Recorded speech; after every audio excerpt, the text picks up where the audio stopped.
theory of Quabbalistic mysticism. I have already pointed out several times that the interpretations of Oriental books on yoga, tantra and other spiritual fields is insufficient, and I have emphasized that nearly all writers who translated these works from an Oriental language into a language of the Occident did not consider the fact that the contents of these writings are to be understood symbolically. A true Hermetic finds it easy to tell a symbolic language from an intellectual one. He will never translate Oriental writings literally and will always be able to comprehend the true sense of the teachings, especially of the Hermetic science, and to elaborate it for practical use. Therefore, the many books written on QUABBALAH, mysticism, etc., were partly, if not completely, misunderstood and passed on that way. Since numerous works during the many centuries have been written on the Hermetic science, most of them of Oriental origin, and one translator has taken over the science from another, sometimes changing it speculatively, it is easy to see that the true laws and the true science became occult, or has been lost nearly completely during the course of time. Naturally, many mystic societies have been founded in the course of time which all claim to have been initiated into the true science. A true magician, however, will never tie himself to any society, whatever name it might have.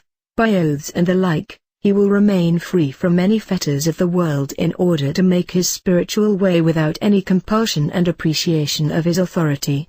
In all genuine circles of initiation, the master is the teacher and friend of the pupil and will never try to influence his student's spiritual way by his authority or try to force him to acknowledge his supremacy.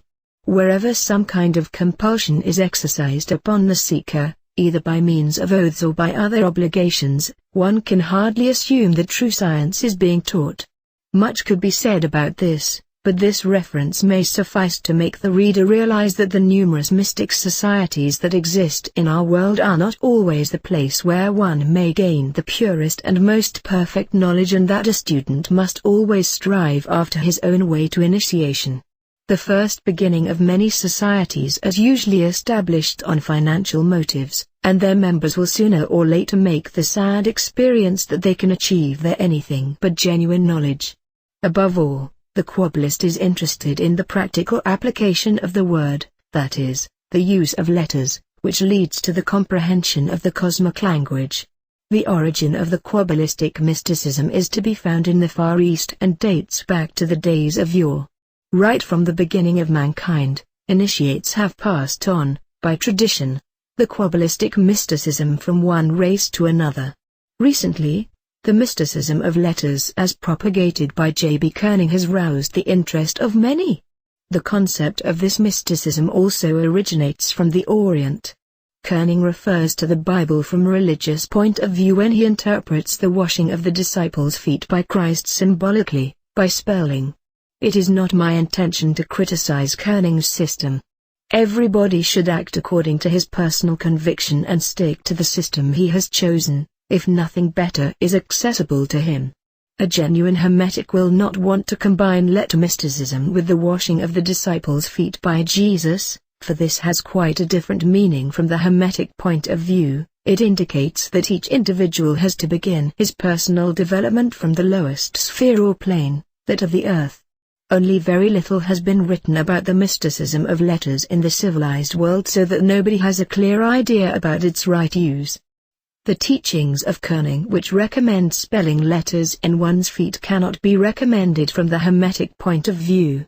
The Hermetic will see at once the reason for this, for by concentrating the letters in one's feet the transfer of one's consciousness has to be trained, and any transfer of consciousness, whether into the feet or into any other part of the body, leads to an unnatural vascular congestion. Whether the means to this end be letters or simple or compound words, names of deities ASO, is of no consequence. By transferring one's consciousness into the feet, and by concentrating on them, heat is produced which is erroneously regarded as the fire of mysticism by the mystics. This transfer of one's consciousness has its psychological and physiological attendant symptoms and the like, which are also erroneously taken for mystical experiences, special states of the soul and the spirit. A person having good character and strong moral virtues and striving after high ideals need not lose his mental equilibrium or perceive within him any psychological disharmonies, ASO, at the moment of doing exercises in accordance with Kerning's teachings. But people lacking a strong character and good health, thus having little power of resistance, may suffer great injuries of body, soul and spirit. Should a student want to apply Kerning's mysticism of letters practically, in a Hermetic way, he would first have to be in perfect physical, psychological and mental equilibrium, and would have to have his will, his intellect and his feelings trained and strengthened by long and deep concentration exercises so that he fully masters the three elements, fire, air and water, in order to be able to operate consciously without any danger. He who has balanced out the three elements in his body, soul and spirit, and has attained a certain grade of personal stability will not be content with such an inadequate system. Equipped with these virtues, he is already on the way to perfection so that he would find the way of legality by his intuition. The danger of imbalance by one-sided mystical exercises with letters, is so much the greater with fanatics. I have met many people whose exercises in the mysticism of letters sooner or later resulted in mental disturbances due to this one-sided transfer of consciousness. I was able to restore to these people their equilibrium by the power of magic and to save them from suffering any further damages to their health. These exercises with mysticism of letters in one's feet cause a splitting of the personality, schizophrenia, with all its serious consequences. A true seeker will not deal with the mysticism of letters unless he has fulfilled the required preconditions necessary for the success. This clearly shows how inexcusable it is if writings of Oriental origin are interpreted incorrectly and translated literally into an intellectual language. The true Quabbalistic mysticism of letters, described by me in this book, is very old and rests on the analogies of the universal laws. The universal Quabbalistic mysticism is something quite different from mere exercises in the transfer of one's consciousness, all the same if you only use single letters or mantras. When working practically, one has to take consideration of the universal laws and their analogies in one's spirit, soul and body.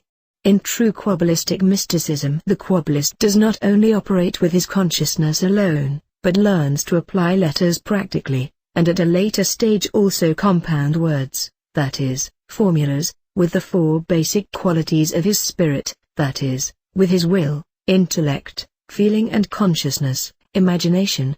It corresponds with the construction of genuine QUABBALAH, of true Quabbalistic mysticism, that these four basic qualities of the spirit be first kept apart by the Quabbalist to enable him later to project a letter, with its powers and analogies, practically into the spheres of the spirit, the soul and the physical matter within himself and outside of himself, now using all four basic qualities of the spirit. In the practical part of this book, the future Quabbalist will be given details of this mysticism in a systematic course consisting of stages, apart from the details on the use of the quadrupolar magnet in spirit, soul and body.